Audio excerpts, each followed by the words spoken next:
the scene, like if you're called upon, like maybe. Like over there, like yeah, I show up, I help you out, I'll take pictures for you, Yeah. I'll talk to someone, Yeah. but I'll watch their back while they're doing it, but like I don't have to do any paper on that. But out here, if I put my bike on my hand and come back and I take my whole seat gun out, I just picked up paper because I took it out of my pocket, so I have to do paper on that. Even when you pepper spray people too? Huh? Even when you pepper spray people? Well, that's another one too. So if I pepper spray someone, I just picked up a report.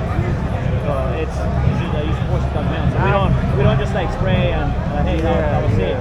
No, if I sprayed, I just picked up a report. And I'm like, man, I wonder why I just see you guys be yelling. And it's like, man, it's like I be feeling you guys going through. Like, man, I know you guys don't mean to want to do it. You know, even though you No, give we them don't want warning. to because it's paper. Yeah, you give them warning. Hey man, get back. And if they don't, like cool, I save the paper. But if I have to, I just picked up a report. But even that pepper spray, that's right of self-defense, right?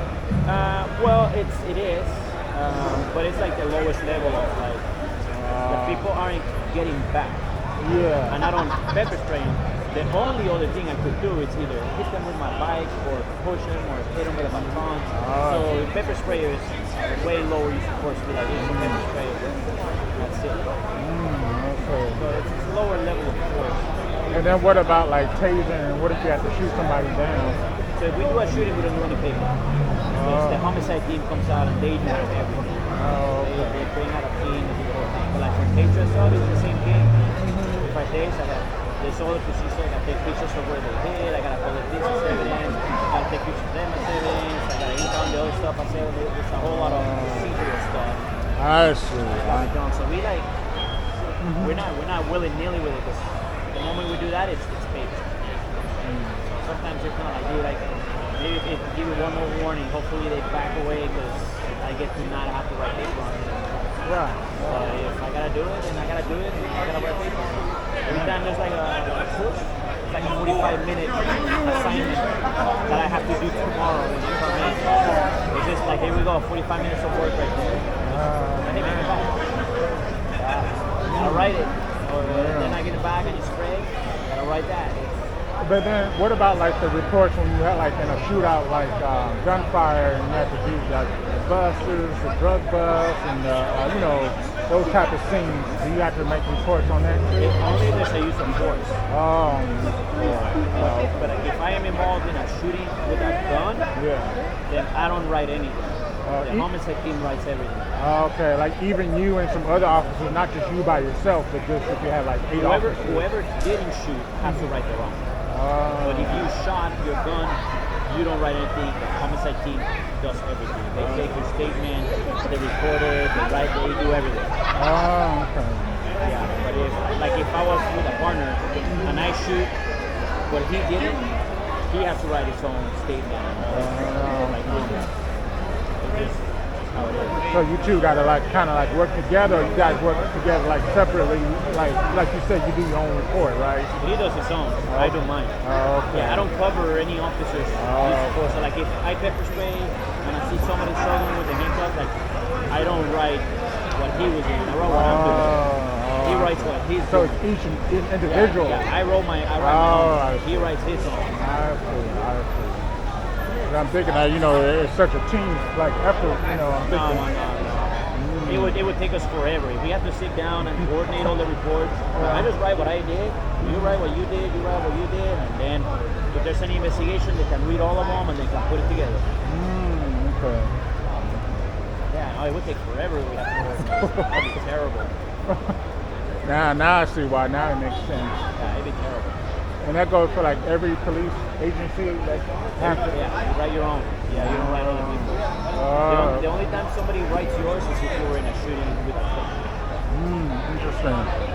The homicide does everything. Because when they investigate that, you're the suspect. When you shot someone, you're the suspect. So the homicide team does the investigation. I see.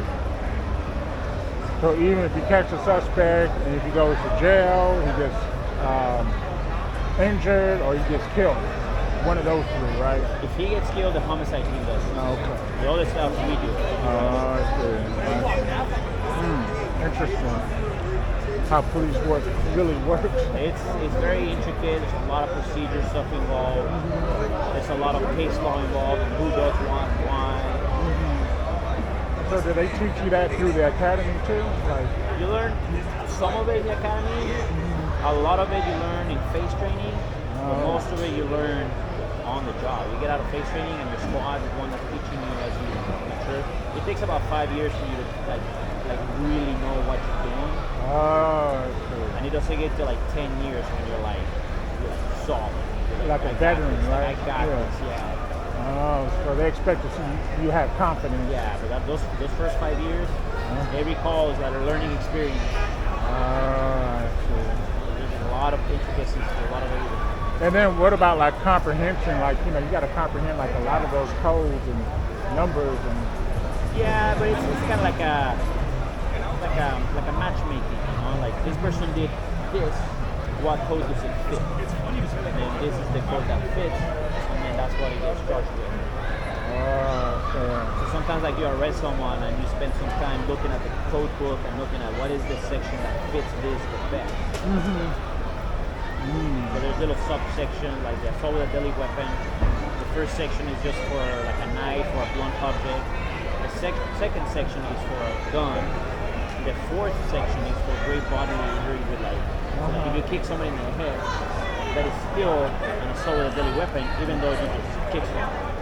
So there's like intricacy, and the difference between that and a felony battery, which is battering someone with one injury, it's like intricacies. But that's down the line. That's once everything's calmed down. It's harder here because here, like it happens right in front of you, and you gotta recognize what section it is. Can we arrest on that? Make the arrest.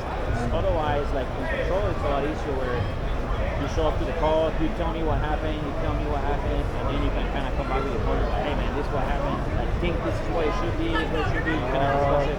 This is the section we're gonna win. Okay, this is what we gotta do. You have time